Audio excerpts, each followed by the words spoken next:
Hey there, fellow robot enthusiasts.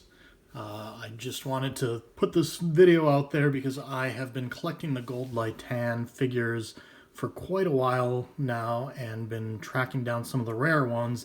And this one, Print Lightan, which I believe was only ever issued in 1982 or 81, 82 when the original series aired, cartoon series. I think there were about 52 episodes.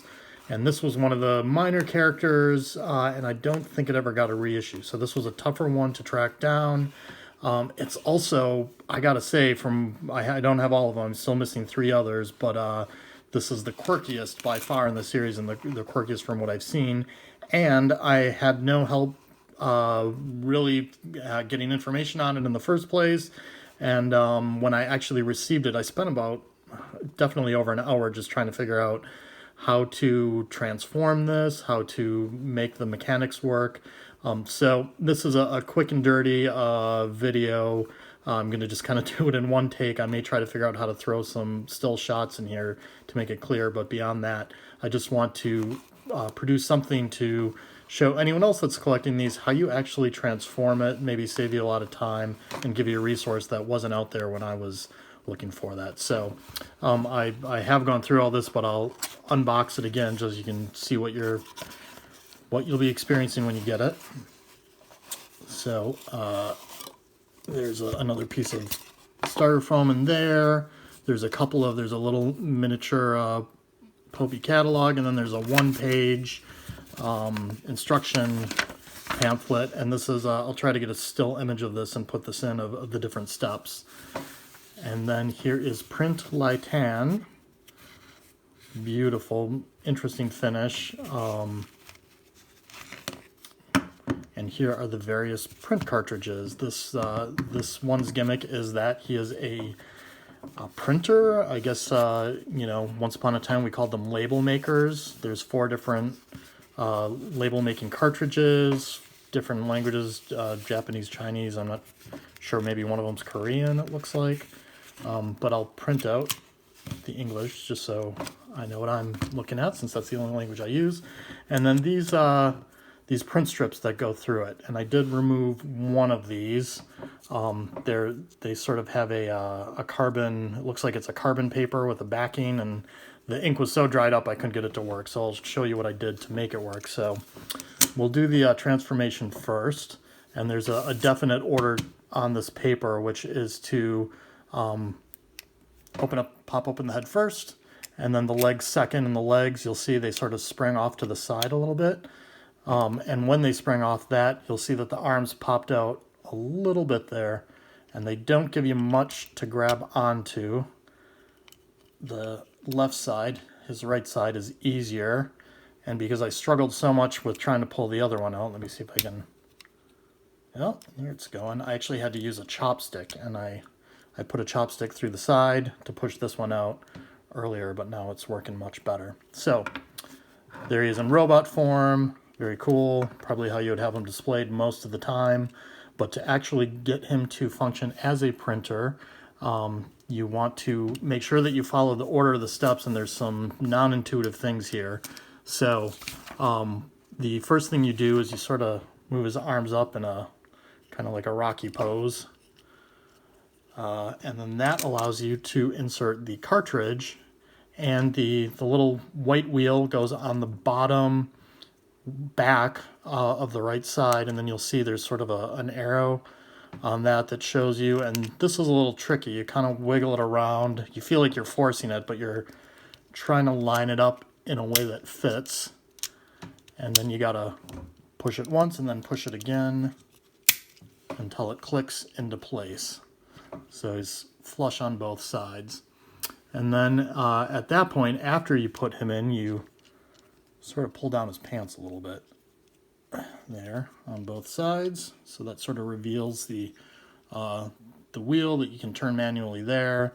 And you actually feed the lines in the back. And then one of the steps, this one took me forever to figure out, on step 4, you'll see that there's some kind of doohickey with upwards arrows, and because the robot itself does not really show the what you're looking at here. I'll try to get some light and use my handy dandy chopstick. This line here is what you want to put your fingernail into and push up. Just like that, just a little click. So I don't know if you could hear that. I'll try to do it one more time. But it just, yeah, it just moves it imperceptibly. You can feel it more than hear it, and I think it just kind of creates the tension so that when you do the print, that's what you need to have in place. So I'll show you the one that I removed first. So this was, like I said, this was from this original stack. I don't plan to remove any more. Just like I said, they don't work, and I want to keep them in place. But it's got this backing paper. You feed it in the back. I kind of did that. I tried it a few different ways, and it just wasn't doing anything. And I finally realized that if it was a carbon paper or something that was supposed to be printing onto the paper on the back, it wasn't. It was, the ink was too dried out. This is going on 40 years old at this point. So what I did was I had, this is going on 10 years old, but I had this old packet of carbon paper, which is sort of what used to use back then. Well, I guess you can still use it for doing duplicates. And I just, I had it for tax forms and that kind of thing originally. But I just cut off a little strip of that. So you can see it's black on one side and clear on the other. And then I just did some, just cut off a little strip of plain white computer paper out of my printer. And then you put the carbon against the what you want it to print on. You feed, actually I found it easier to feed one of these at a time, so starting with the, let's see if I can get this to go in there. So there you see them feeding out through the front into the back, and then lining up the carbon paper on top of it.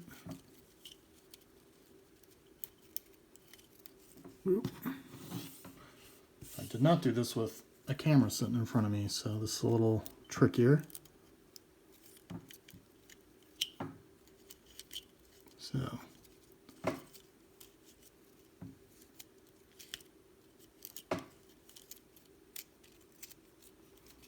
look at that, and it went underneath. Let's try this again. Boy, the one video that was out there was about 16 minutes long, and they got as far as getting the cartridge in, and then they kind of gave up. So I was getting frustrated watching them go through it, but now I'm empathizing with how tough it is to get this to work. So anyway, there it is. You turn the wheel to whatever letter you want. You can see it sort of spins there, and when it's lined up on the letter that you want, you just press down, lift them up again, pull it through a little bit, pick your next letter, push down, and he's just kind of a, basically an old-fashioned label maker. I had these growing up in the late 70s and the 80s. I remember those were very cool. It was like seeing your name published somehow every time you put your name on a label maker or had something extra special you were labeling. So I don't know if you'll be able to see this. I did this earlier, and I just sort of wrote on the other side of this, robot life. And even with my, I don't know if I'm going to be able to get that to focus, but you can see that it's still pretty faded. It doesn't, you're not going to be doing any high-end labels with this, but you can get it to function. And it is a pretty neat, like I said, it's just a really quirky kind of a mechanism for this series. So again, not anything high-end. I just wanted to sort of walk people through what's involved with it because I didn't see this out there. Rocket Punch Army is where I started watching these. Those are much better produced videos of other ones in the series, but not this one. So if you're interested in this, go ahead and check out those, and we'll leave it at that. Thanks all.